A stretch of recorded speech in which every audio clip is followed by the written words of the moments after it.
vous êtes parmi les jeunes qui avaient pris part à la conférence nationale souveraine. Aujourd'hui, 30 ans après, quel souvenir gardez-vous encore de cette grande rencontre?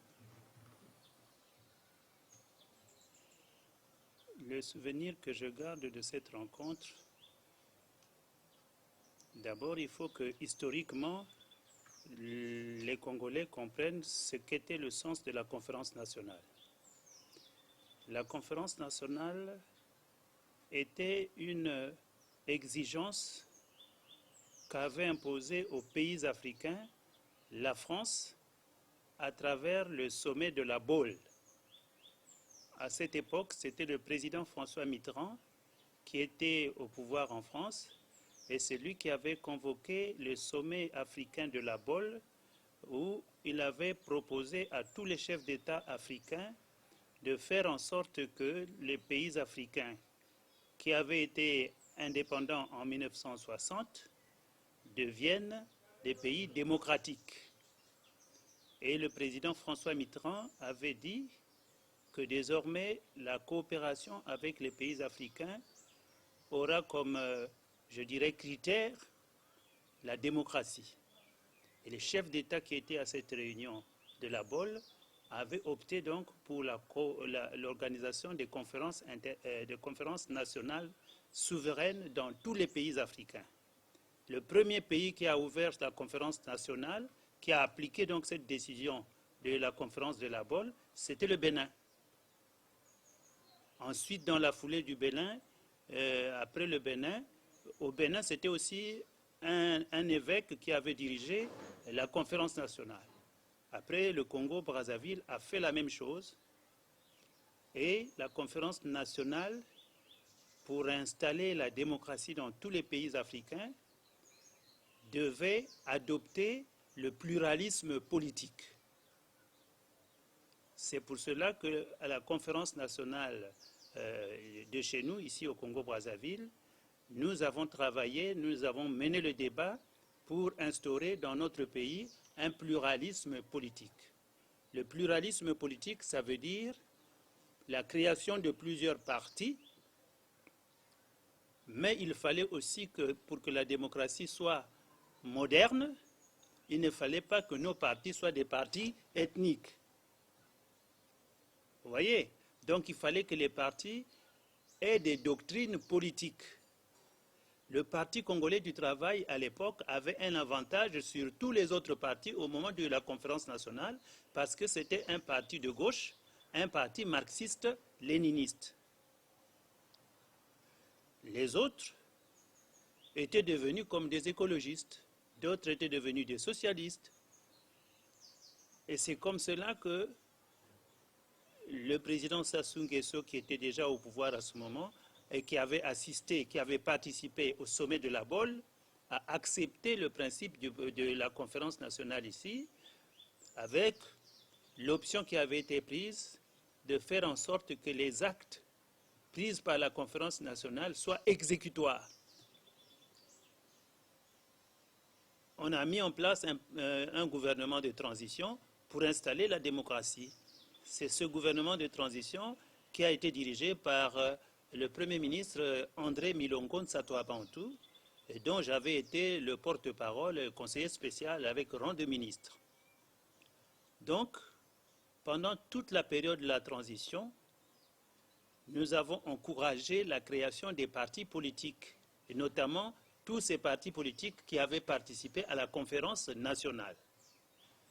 30 ans après, ce que nous constatons, c'est que le Parti congolais du travail, qui avait été battu démocratiquement en 1992, n'a pas opté la démocratie comme le système par lequel pouvait se faire l'élection présidentielle et la dévolution du pouvoir. La dévolution du pouvoir, il faut que les Congolais comprennent ce que c'est. Qu'est-ce que ça signifie, la dévolution du pouvoir? La dévolution du pouvoir, c'est la procédure et la manière par laquelle le pouvoir doit être transmis du président sortant au président successeur. Or, il s'est avéré que le premier régime démocratique issu de la conférence nationale, qui a été dirigé par le président Pascal Lissouba, dont nous avions été les membres du gouvernement, et qui était aussi un gouvernement d'union nationale. Parce que toutes les tendances de la République, tous les départements, toutes les régions de la République étaient représentées dans ce gouvernement-là. Et le président Lissouba n'a pas choisi les gens de son ethnie pour qu'ils deviennent en quelque sorte les plus nombreux dans le pouvoir. Hein? Le président Lissouba, qui est de son village là-bas dans le Niari, hein? Eh bien, il n'y a pas eu beaucoup de gens de son village dans le pouvoir. Il a donné, en quelque sorte, un pourcentage de représentants par département. Mais la fin de son mandat n'a pas donné lieu à une élection. Le PCT a créé les FDU, un groupement de forces politiques qui lui était favorable, et ils ont fait une guerre civile du 5 juin qui s'est terminée par le renversement de Pascal Lissouba. Tout le monde, tous les grands démocrates qui étaient favorables donc à l'avènement de la démocratie se sont retrouvés en exil, et le PCT s'est réinstallé au pouvoir en réinstaurant l'ancien système qui avait fait déjà à l'époque du Parti congolais du travail un parti État.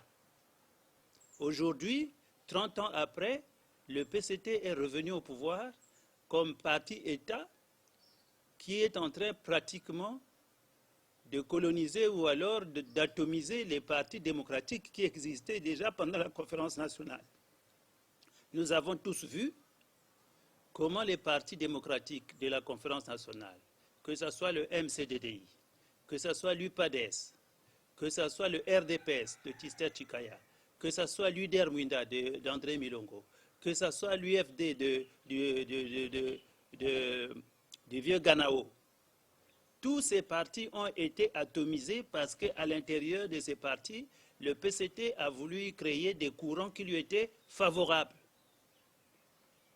Alors que dans un système démocratique tel qu'on l'avait prévu pendant la conférence nationale, le PCT devait garder cette idée de la démocratie et faire en sorte que, quand il y a des problèmes dans le pays, au lieu que les gens s'entretuent, qu'il y ait le dialogue national inclusif qui peut renforcer la concorde nationale et resserrer l'union de la nation, l'unité nationale.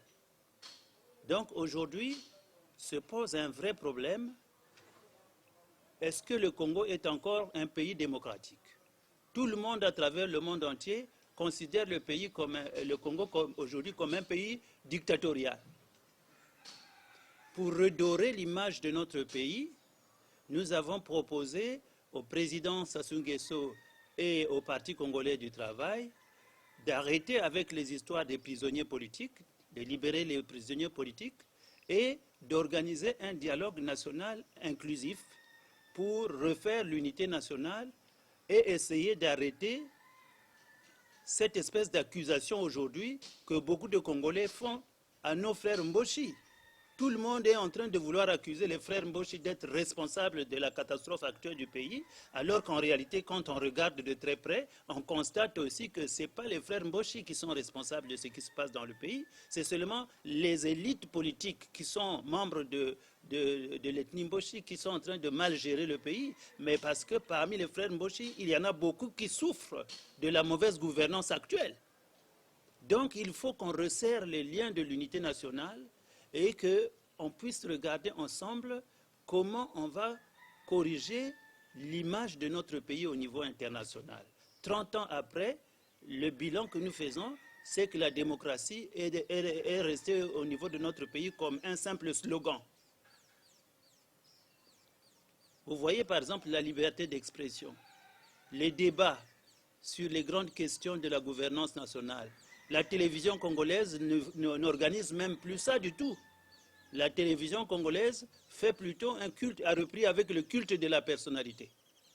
On vante les dirigeants qui sont au pouvoir, on vante le chef de l'État, c'est devenu seulement des instruments pour la propagande et la publicité de ceux qui sont au pouvoir. Alors que pendant la transition, il y avait à la télévision congolaise et dans les médias des débats qui étaient des débats démocratiques, que ceux qui dirigeaient la transition étaient obligés de prendre en compte pour essayer de corriger ce qui leur était reproché. Aujourd'hui, même quand on reproche des choses au pouvoir actuel, le pouvoir actuel refuse de prendre en compte les remarques qui lui sont faites. C'est pour ça qu'on dit que c'est devenu comme une dictature, parce que c'est celui qui est au pouvoir qui veut imposer à tout le monde ce qu'il veut ou ce qu'il pense être bon. C'est pour cela que nous pensons que nous qui tenons à ce que le Congo reste à l'image de ce que les pères fondateurs de la République du Congo, le président Yulu Fulbert et le doyen Jacques Opango, eux, ils avaient décidé tous les deux que le Congo, bien que ce soit un pays pluriel, c'est-à-dire dans sa composition ethnique, mais ça devrait devenir une nation une et indivisible. Il faut qu'aujourd'hui, le Congo devienne effectivement cette nation unie et indivisible. C'est pour cela que nous continuons de suggérer aux autorités actuelles l'idée du dialogue national inclusif qui va apaiser les tensions qui sont en train de voir le jour un peu dans toutes les régions du pays, dans tous les départements du pays. Les gens sont en train de vouloir contester le pouvoir actuel ou de vouloir accuser le pouvoir actuel et nos frères Mboshi d'être responsables de ce qui se passe dans le pays, alors que ça, on peut calmer cela sans avoir besoin de s'affronter entre nous. Je veux dire aussi un autre élément très important qu'à l'époque, Monseigneur Kombo, qui dirigeait la conférence nationale, nous avait impliqués. Le Congo est un pays qui est croyant en Dieu. Plus de 90% des Congolais sont des croyants en Dieu. Ils sont catholiques, ils sont protestants de l'église évangélique, ils sont de l'armée du salut, ils sont kimbanguistes, ils sont dans les églises de réveil. Tous croient en Dieu, mais Dieu n'a jamais appris à ses fidèles qu'il faut qu'ils se divisent, qu'il faut qu'ils se détestent, qu'il faut qu'ils s'entretuent. Non. Dieu nous a enseigné qu'il faut qu'on puisse s'aimer les uns les autres. Et si on est vraiment des chrétiens, on devrait appliquer déjà cette loi morale que Dieu a imposée à ses fidèles. Aimons-nous les uns les autres et apprenons à pardonner ceux qui nous font du tort à ceux qui nous font du mal.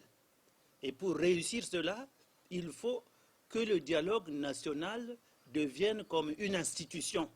C'est pour cela que nous avions d'ailleurs encouragé l'idée de ce qui avait été inscrit dans la Constitution de 2015 qui prévoyait une commission, nationale du dialogue qui est dirigée par Martin Berry. Mais pourquoi cette commission qui devait gérer les idées de dialogue dans le pays est aujourd'hui pratiquement morte? Dans le contexte actuel, avec toutes les difficultés que nous avons, qui sont des difficultés sociales, qui sont des difficultés économiques, qui sont des difficultés politiques, il n'y a qu'un dialogue qui pouvait nous permettre de régler cela et de faire en sorte qu'une nouvelle gouvernance soit réinstaurée dans le pays et pour que le pays, l'image de notre pays au niveau international soit redorée. Nous qui sommes dans des réseaux internationaux, on est en train de travailler dans ce sens-là. Il y a quelques jours, quand j'étais à N'Djamena, le président Idriss Déby m'a reçu quelques jours avant son décès. Nous en avons parlé. Il avait pris l'engagement qu'il a été pour le dialogue national inclusif et qu'il allait faire une union sacrée de la nation, celle que nous avons proposée également à Félix Tshisekedi, qui est en train d'appliquer cela en RDC.